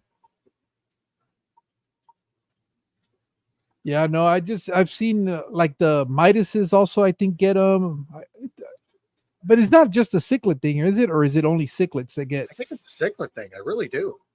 Because I think I even saw angelfish that had it, and I was like, "Oh God, why would you do that?" Angelfish is a cichlid. I know, but it was the weirdest thing, and I was like, "Oh, I don't like the, I don't know, it could be, I know it's normal, but I just don't, I don't fancy the nuchal hump." I don't either. Who, Fergie? PG had some. Who's that? I know I saw him on somebody's channel, but I can't remember who it was. And I saw it. I was like, that was the weirdest thing. It had a little nuka hump, but I don't know if that's from feeding, because you're feeding them too much. I think it's a dominance thing. Maybe. That's what I think it is. It's not. So, I'm not a fan of nuka humps either. Okay. Yeah, it just I don't know. I know people really seek that out, and intelligence. It's intelligence. That's why they get nuka humps. They're mega minds. hey, that's my Yeah. that's my flower horn's name. You picked that out of mid-air too, dude. You were the one that said that, and I'm like, how the hell did you guess that? Well, because it looks like the head on Megamind. Yeah. Man, that little dude was in pretty bad shape. He's actually in really good shape now. He's eating well and all that. Oh, I got a question for you. What's the Okay. very first fish you kept? Convicts. Convicts? That's the very Yeah. first one? You didn't have none before that. Nothing So before you that. jumped straight into cichlids. Yeah. Actually, you know what? What I really wanted, I don't know why I got in this kick. I wanted piranhas, but living in California, they're illegal. And I started going to that True Value hardware store. I used to work in front of that store at a market. It was one of those local markets, and so on my breaks and stuff, I would go to the True Value hard and just kind of check out the fish. And one day I finally was curious, and I asked the girl that worked there, and I said, "Do you guys ever carry?" Oh, because I saw pacus. Hey, I'll be Yeah, right back. I yeah. heard my dog just make some weird noises, like the puppy Oh, was screaming. okay. And so that's originally what I wanted. So I kept going to the store and looking around, and finally one day I saw the pacus, and I asked her, I said, "Are these piranhas?" And she goes, "No, those are related to them, but they're not. I think she said they were like vegetarian or something like that. They were known for eating nuts, the Brazilian nuts." So I was like, "Oh, okay." And do convicts even count as a cichlid? I don't know. They're considered a cichlid. I don't see why they wouldn't be. And I remember I was like, "Oh, okay." And then I remember one of the days that I happened to be there, they were feeding the aquariums, and I don't know for what particular reason they were actually giving them live fish, little feeder like the rosy minnows. Okay. And I remember they threw it in that convict tank, and they went after it. And when I saw that, I thought, okay, I can't get piranhas, but I can get convicts. So I got a pair. And I didn't think I was getting like a male and a female pair. I just got two. I asked the girl, I said, "Well, I'll take two of those." And they were cheap too. Let's be honest. They were like $1.99 for each fish. And I got two of them. Well, they were still juveniles, and it turned out that they were a pair, and that's how I ended up with more. Yeah, just that waterfish. And I have 4 convicts right now. No breeding activity, thank God. yeah. Well, they don't have to get very big either to start breeding. No. They start early. And I remember I had those. Remember, this is in a 10-gallon tank. And then I saw the Oscars. But like always, they sell you the little tiny Oscars at the store. And I remember I saw them there, and I said, "Oh, I want one of these." And they didn't even ask how big my aquarium. They didn't ask anything. They just kind of scooped it out, put it for me, and I had them in my. I had that one. I had the 2 convicts, and I had that little Oscar in there. Well, this is how bad of a fish keeper I was. Oh no. It started getting hole in the head. The only reason it gets hole in the head is because your water quality is shit. Correct. And I couldn't figure it out. And I was trying to find out what was going on with it. I went to that book that I told you that I had, and it said in there that's how I knew it was hole in the head. But they told you to use I I think it was methylene blue or something to add to it, like a bacteria, something that would, and I didn't have any medication. So I just kind of left it there and it actually consumed the top of the head of the fish and eventually passed away. And I was thinking, all right, well, that was the only time I ever kept an Oscar. And then after that, I said, you know what? I'm just gonna stick with these because it didn't matter what I did with the convicts, they would hang around.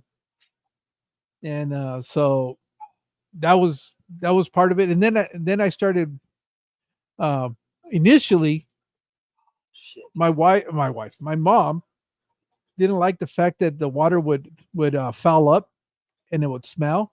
Yeah. So she would make me dump everything out, scrub it down with soap and everything, clean it out, and put everything. I would even have to wash the gravel. She wanted me to make sure everything, and they survived that. I don't know those when people always say, "What's one fish you would recommend to a beginner?" To me, it's a convict because I never killed them. I never killed that pair, and they ended up having more. And I used to do everything wrong, everything you're not supposed to do. Those guys went through it, and they made it through. I recommend Daniels usually as a first fish. They're pretty That's hardy. That was my first fish coming back again. My second iteration was I had some Daniels, some zebra Daniels. My first was the goldfish. The second was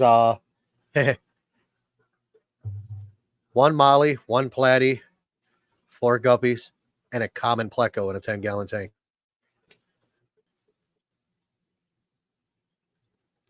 And then the pleco didn't make it. I lost all of them within probably, I don't know, a month and a half. Don't ship me any convicts. I'll send them right back to you, Garcia. I'm not worried about it. I know how he ships. It'll be like 5 years from now before I get them. Yeah. Maybe they'll die between then and there so we don't have convicts. Look, it took him about a year to send this out. You think he's gonna ship out fish? That ain't gonna happen.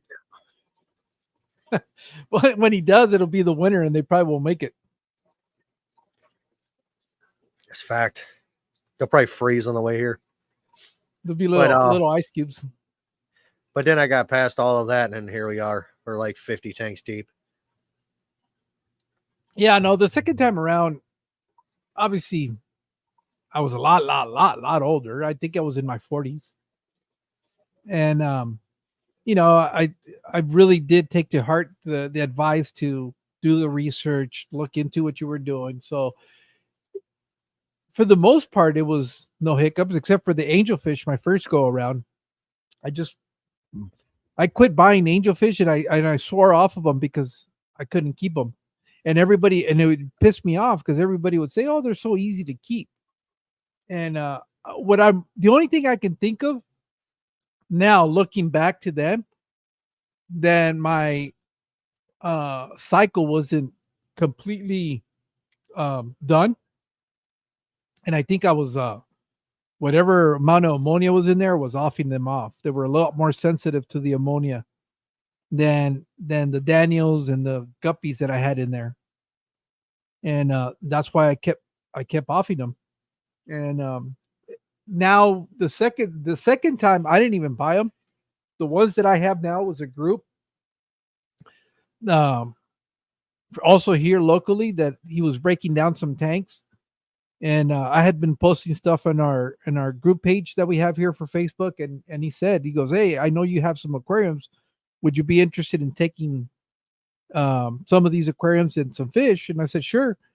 And in that came a group of I want to say 6 different angelfish from, they were probably about the body, about 2.5 inches big. So they were pretty good size. And I put them in that 150 there. And one of them, the ones that I have over here, had paired off, and they killed one of them when they paired off. And then pulled them, put them over here, and kept the other ones in that other aquarium. And then that other pair that I have left, well, they paired off. and ended up killing the other one that was in there. That's the only thing that's the problem with these angelfish, is that once they get into that breeding mode, they go after themselves real hard. And eventually they'll end up killing whatever angelfish you have in there, unless you pull them out and keep them in breeding tanks. I just read a comment from Danny Aquatics. Said What he was hasn't that? been able to. Yeah, said he's never been able to keep any Oscars. I lost Oh 5. yeah. All his other fish were doing well. They all came from PetSmart. One lived up to 4 months, the longest. I've had a few. I rescued an old one, or actually bought an old one from the pet store. Technically, he pretty much gave him to me as cheap as he could. I had him about 6 months. The second one I had, he actually committed suicide. As He bad as jumped that out of the sounds, tank. dude, he smacked his body on everything in the tank. I guess he got spooked. He knocked the solid glass lids off of a 75, dude. He hit it that hard. And when he was in the bottom, he landed at the bottom of the tank after he hit every panel, and he was betting a U. He wouldn't move. He was still breathing, but he wouldn't move. And I'm like, what do I do? So I let him sit there for a little while, and he never straightened up. I gave it a couple hours to see if he would straighten up. I turned all the lights out. He never straightened up, so I ended up getting rid of him. Had no choice. But the ones I have now, she is the thumb. My Oscar right here it's my right. This is the little baby one for my like my thumbnail on YouTube. It's the little baby Oscar. That's her. And then the one down here is I feel bad for this dude. He was in a 29-gallon tank, full size, and he won't grow anymore. Now, you were telling me that you started up again, what, 4 years ago? 4 years ago. So what made you get back into it after such a long hiatus? Needed something to do. Okay. I wanted to try it. I was we were both slow at work one day, and I was sitting on my toolbox, flipping through Facebook, and I came across Corey McElroy, Aquarium Co-op. Okay. He's going through all the fish that he likes, and I'm like, man, those are kind of cool, So I came home that night. It was a Friday night. I got a hobby room. I ended up in my hobby room. I got the TV on, and I'm building a model car, and I fell down the YouTube fish hole. I discovered all of his stuff. I watched a bunch of that. And by the time it was all said and done, I had found K&G Tropicals, the King of DIY, and I was on a 6-hour rabbit hole of fish tube. And then the next day, I got a 10-gallon from my father-in-law that he used to grow plants in, to start plants in, and then the rest is history. Here I am. My first big tank was a 55. Yeah. That was the biggest tank I've ever had. I'm like, man, that thing's a monster. Yeah. I'm like, man, that's a quarantine tank now. Yeah, I know. Yeah. For me, what it was Planet Aquariums. That was just kind of like what drew me back. That was like when I saw that, I was like, oh man, this is cool. Because they weren't. Hey, Mike, they weren't a thing. At least in my limited knowledge of fish keeping back in the late 80s and early 90s. I think I forgot who I was telling the other day that Anacris was probably the only live plant that I remember kind of seeing at the store. But it was I think I even bought some, but it died on me. I didn't do, and I just continued with the artificial plants. But it wasn't until coming back again, it's I guess you when you're starting back again, anytime within the last 10 years, you were going to come across Aquarium Co-op, King of DIY, KG Tropicals, Primetime Aquatics. Came across all of those guys. Yeah. LRB. LRB was kind of the smaller one at the time when all of those guys were going on, but he had all the plants and all that stuff. And that's why I really started following him. And those were kind of like the ones. And then obviously from there, you start discovering the other channels. It just kind of gradually happens, and then I think I know KG, it used to be, if I remember correctly, this is kind of when I was starting to get back into the hobby, and I was a consumer. It used to be I used to watch Aquarium Co-op, and then after Aquarium Co-op, I think KG Tropicals would go live, and then I would go watch KG Tropicals, and then there was, I think after them, it was Chattanooga Ed and James, Fish Room Fever, and I remember those three kind of being um, the ones that I would kind of make a routine. And I think they used to be on Thursday night, if I remember correctly. It's been a while, and I would start seeing that, and then you start seeing some of the same names in the chats, and you start interacting with them, and then you start finding out about other people that have channels. Like the one that I used to remember where you would get to meet a lot of different other channels was with Ed and James from Fish Room Fever. They would mention other people's channels and stuff like that. Aquarium Co-op, a couple of them, but not very often. KG Tropicals is the reason I know Funk, Aqua Funk, because I remember him showing a clip because he was talking about Aquafunk, this channel you guys need to go check out. That's how I found him. And then through Aquafunk, I ended up finding him, Fishy Biz. Who else did I think it was Big Tank Hank. And then through Aquafunk, I also found Steve, Warrior Planet Tanks, and then Jeffrey Watts, but he hardly ever puts out anything. He had a channel. I knew Jeffrey more from the chats and always posting. I mean, everywhere I went, I would see him come up. So you start kind of interacting with people in the chats, and then that's just how it snowballed. And then from there, you start finding out that other people are doing stuff on their own, and you start going to visit them. Oh, and then Bob. Bob Kraler, I think is his last name. He had a thing with Punchy Pants, and there was I guess the Tennessee Mafia is what they call themselves. And I remember going to watch that. That was a whole other group of people. And that's just how you start stumbling into this, and then people just start kind of welcoming. They'll invite you to their live streams, and that's how you get to meet more people. And I don't know, it's been kind of cool, because when I first started out with this, originally it was because I wanted to document me trying to start a fish club in Mexico, because there's not a lot of fish clubs in Mexico. I think in Mexico City there's the oldest fish club, and it's a saltwater aquarium club, and they've been around for many many years. And it's just, I know there was an interest down in Mexicali, but nothing that was ever organized. They didn't really understand the concept, and I learned the concept about fish clubs here on YouTube, because I didn't know that was a thing when I was keeping tanks in the 80s and 90s. That I had no idea. I was out of my own little island. And then you start finding out about that. You start watching people's videos, what they post when they go to a fish club, and you find out that you can buy fish at a fish club and stuff that that you don't see, and that got me all excited. So I said, I'm going to try to do that in Mexicali, but the timing was all off.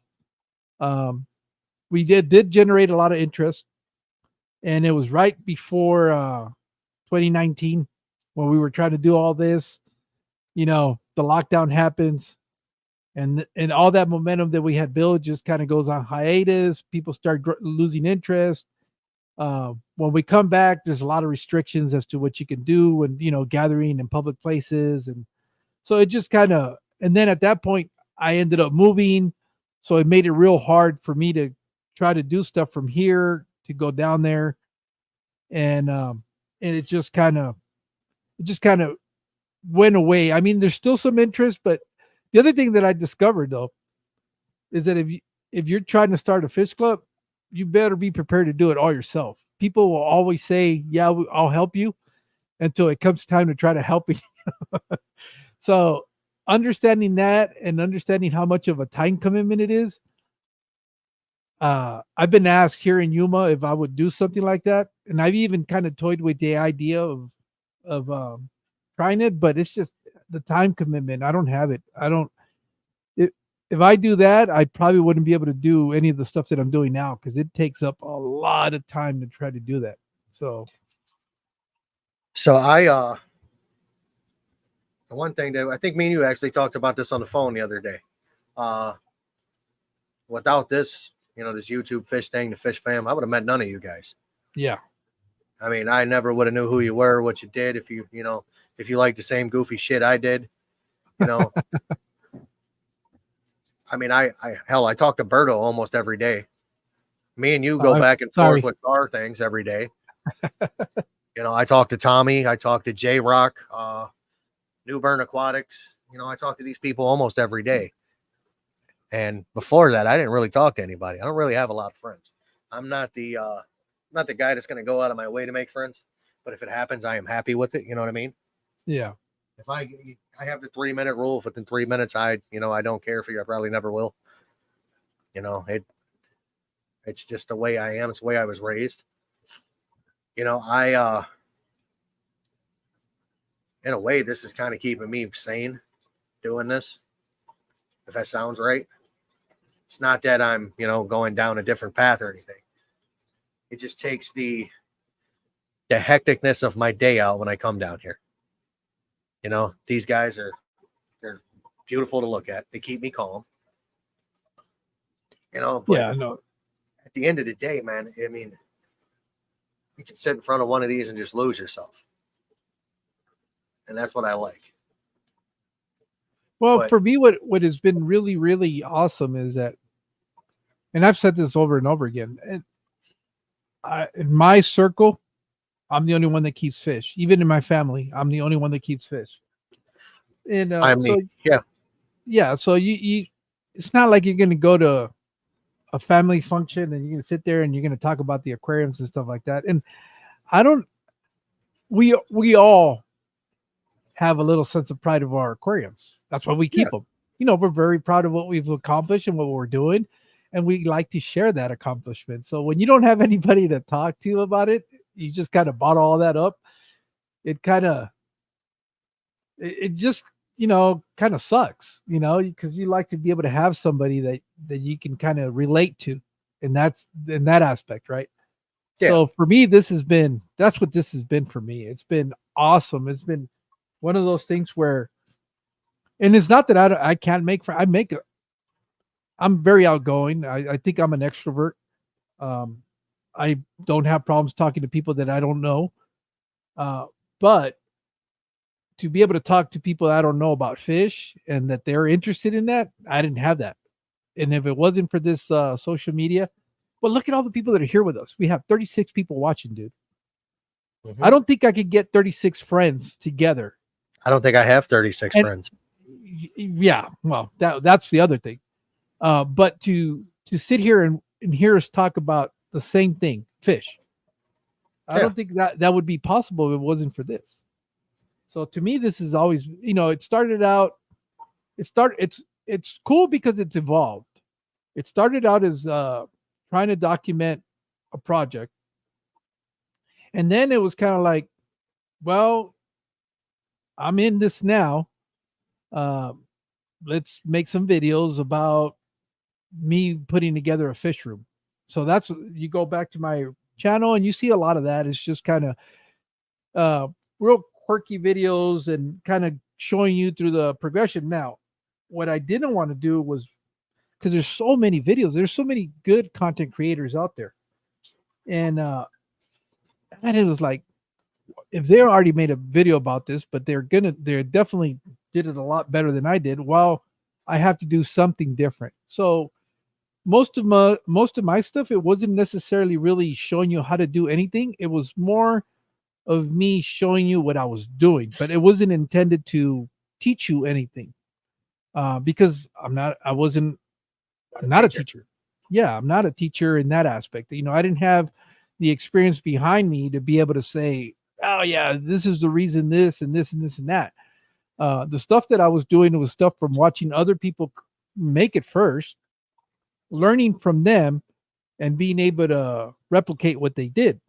And in the process, you kind of make adjustments that you think would improve on what you saw or would suit you better. And that's all I was doing in the beginning. Not that I'm doing anything different now, because what one thing that I've kind of stayed away from, and I've had people advise me differently on this, is I didn't want to do like the species profile. One, what am I going to talk about? I don't know a lot of these fish. My experience with fish species is very limited, very, very limited. And I don't have a lot of time keeping these fish. I mean, I've kept them alive, and in some occasions I've had them breed, so I know that much, but not enough where I feel like I could give you a breakdown of that species. And I wasn't going to talk about stuff that I have no experience with. Correct. And to do a top 10, there is so many top 10s out there, and they're all much better at doing it than I would have ever been. So I stayed away from that. So my whole journey here has been pretty much just kind of sharing with you exactly what I'm doing in my fish room, what I got going on.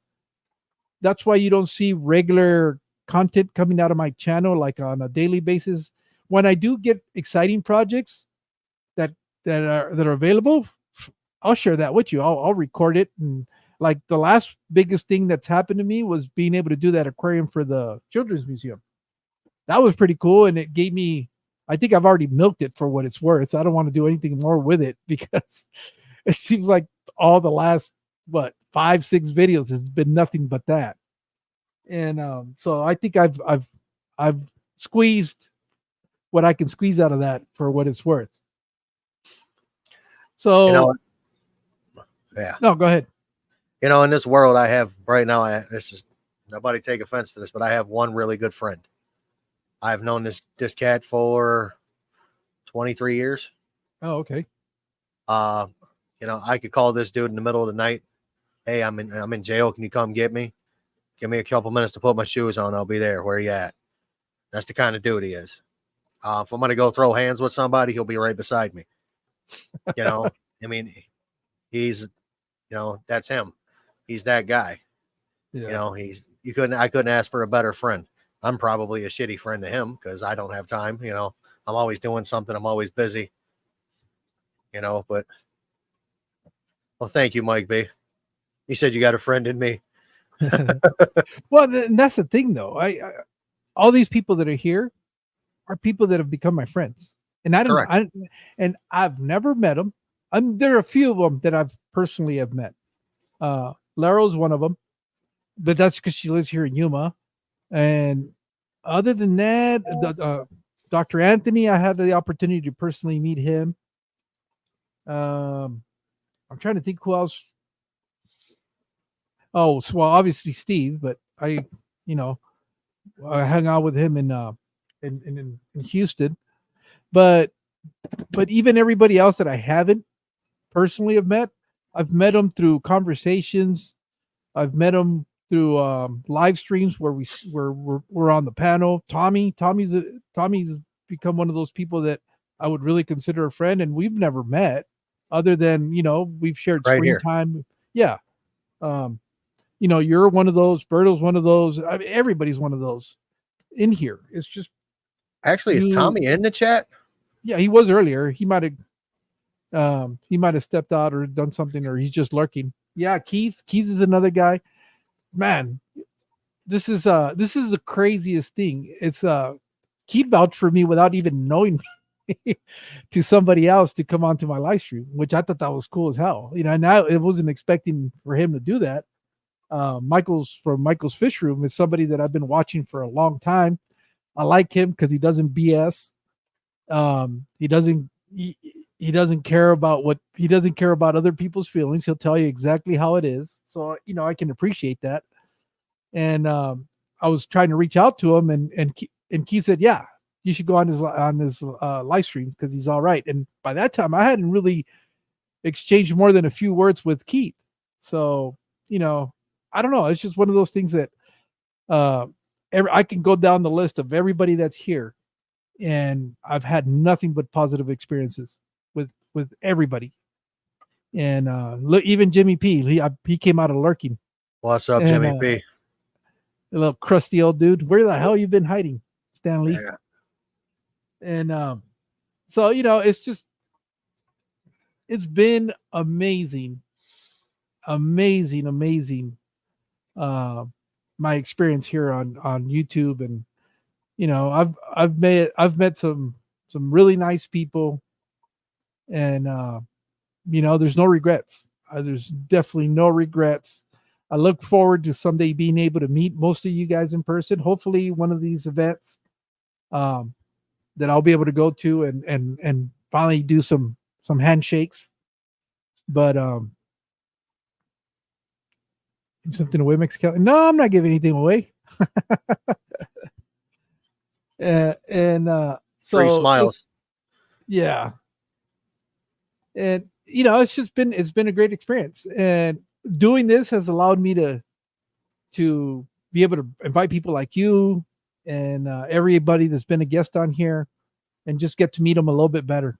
And it's just been awesome. And to be able to get invited to other people's live streams and interact with them, that to me it's well worth every single bit of time that I've put into this. And every single interaction, every, I guess, interview, I've learned something. I've walked away knowing something that I didn't know before. Dixon, please keep all of that snow. Do not send that my way, for the love of God. Please don't. It was 80 degrees here today. Thank God.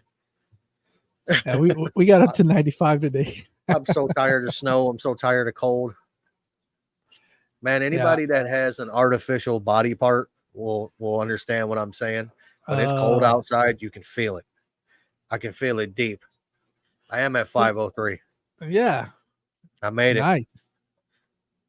I'm one of y'all now. I'm in the 500 club. Felt like it took me forever to get there, though.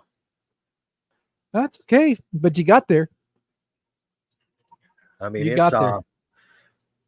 Let me see. I think I have put out. That ain't the one I want. Well, you know what it is also is 325 videos. Yeah, that's a lot of videos. Yeah. Happy place. Yeah, no, but it's just when you're starting out, and that's one of the things that I've recently been doing is I notice a lot of people are not necessarily familiar with the community. They start out on their own. Oh yeah, I take it off. I've been in live streams without it on. And I've been looking at people that their content is awesome, but they just haven't found the community. So that's kind of been one of my goals as I've been doing this and inviting people over. I try to find those diamonds in the rough and try to give them a little bit of exposure. And that's because that was something that was done for me from the get-go. I mean, I was welcomed with open arms, got invited to a lot of live streams, and given an opportunity to kind of showcase what I was doing. And it seems like people have liked what I've been doing. And I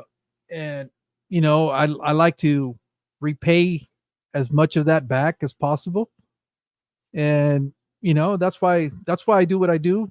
It's also selfish because I get to meet a lot of new cool people, and I'm having a good time. So as long as all those things are in play, I can see myself doing this for quite a while. I'm going to do it until I run out of time. Yep. I think so. I mean, there would have to be a drastic change in my life for me to just kind of drop away. Correct. Oh, I understand they don't have to be artificial, but I have an artificial, and that thing is terrible. Yeah, no, I got steel plates, and it took. See, I got hurt in 2003. Yeah, I think it was 2003. When did Dale Earnhardt die? 3, I think. Yeah, because it was the day after. After the day he passed away, I got in a real bad motorcycle accident and ended up breaking my clavicle, busted 3 ribs, and I had to have a plate put in here. And that hurt every time the weather was changing. Or it was going to get cold, or we were going to get some type of weather front, it would just hurt. And it finally quit hurting maybe, I want to say like 5 years ago, where I don't have that anymore. But Fucking tank keeps making noise. what's that? I said somebody in that tank back there keeps making noise. So I have I've got a full titanium hip.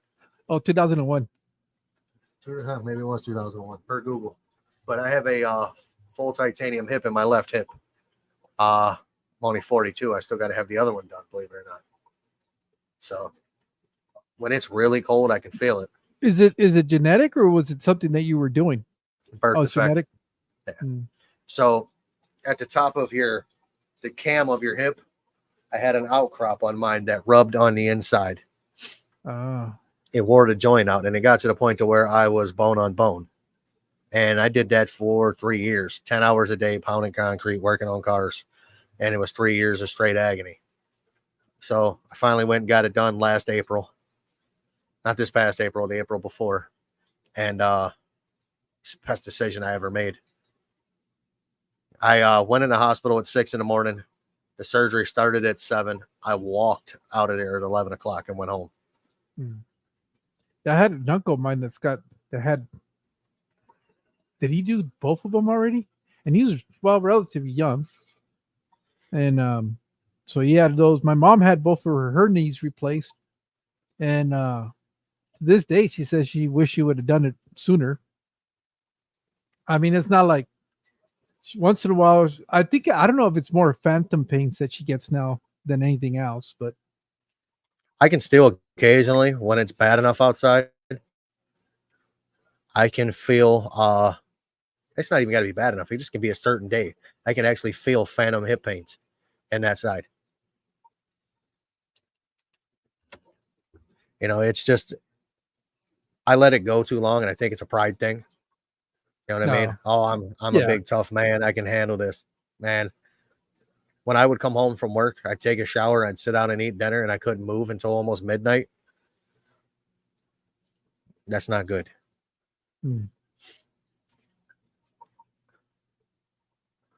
Well, you want to start wrapping this up? I know it's getting pretty late for you. It's almost 9 o'clock, right? Or 9:30? Almost 9:30. Yeah, we can wrap it up. Absolutely. And so congratulations again for getting over that threshold. Thank you for having me on your live stream to where it made it possible. No, it wasn't my live stream. You were already there. For being 4 away is not, I got nothing to do with that. If you had like 100 and then you got to 500, then maybe it had something to do with me. But at that, that number, it was bound to happen. It's just people found your link and they were able to go to it. So it's an awesome thing. I love sharing my hobby with the world. Like my catchphrase is, it's your hobby, do it your way. If it works for you. There's one thing I wanted to ask. Go right ahead. Why in the hell did you call it Happy Aquatics? Happy Place Aquatics? Because this is my happy place when I come in the basement. Okay. I wasn't going with happy ending Aquatics. I thought about that. But no, man, it's a happy place. It's a place that gives me, a little bit of joy. When the world is, just taking a big shit on me, I can come down here and sit in front of my only tank that I like to really sit in front of. I've got like a little bar stool, and I'll sit in front of my 125 South American. Because the fish that got me into the hobby, again, to be honest with you, straight, all honesty, I started out with the, like the little fish, but I wanted the electric blue acara. That was my fish that I was gonna get, and I have them. I have a shitload of them now. But I got them and I put them in a 125, and I have watched them. I actually had them in a 75 to start with, but that was a whole nother scenario. I lost every one of them. I don't know what happened. I lost a breeding pair, two clown plecos, and 25 babies. Like that.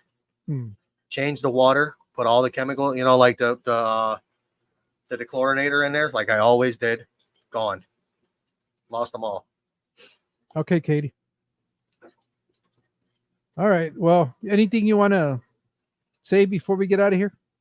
Yeah, just keep doing what you're doing. Be proud of what you put out if you do content. Thank you for subbing. I appreciate that. My happy place is always out there. I'm live every Sunday at 6. George has been there a few times. Berto's there pretty much every weekend except for this past Sunday. I just want to share my hobby. I want you guys to see that I, just like you guys, I keep fish, and I share the things that other people don't. Like I will share the death in the hobby, because not everything is sunshine and rainbows. So that's basically what I do. I'm not a negative guy. I'm a real guy. I like to keep things real. I think that's why I get along with a lot of people. Some people can't take it. Some people can. And the ones that can do what they got to do. Yeah. Jesse, I will not get rid of the clown gravel. Sir, look at my purple tank, my purple gravel tank. It speaks for itself. Look at it as a rat rot. Yeah. I hot rodded my tank. All right. Well, I want to thank everybody that was willing to spend 2 hours with us, hanging out with us. Thank you so much for coming out. And I believe Wednesday, I just have to confirm times and dates, but I think we'll be back on Wednesday this week. So with Car. So we'll see you guys, and you guys take care. And let's see, who was it that was? I think that was for you, right? That they want you to. Matt, no. Thank you for sharing. I know Katie had said that. I'll make. Please. Oh, okay. No, nothing. Katie was asking me to. I gotta send him a text or something, but well, again, thank you guys, and we'll see you guys hopefully sometime this week. You guys take care. Have a great night.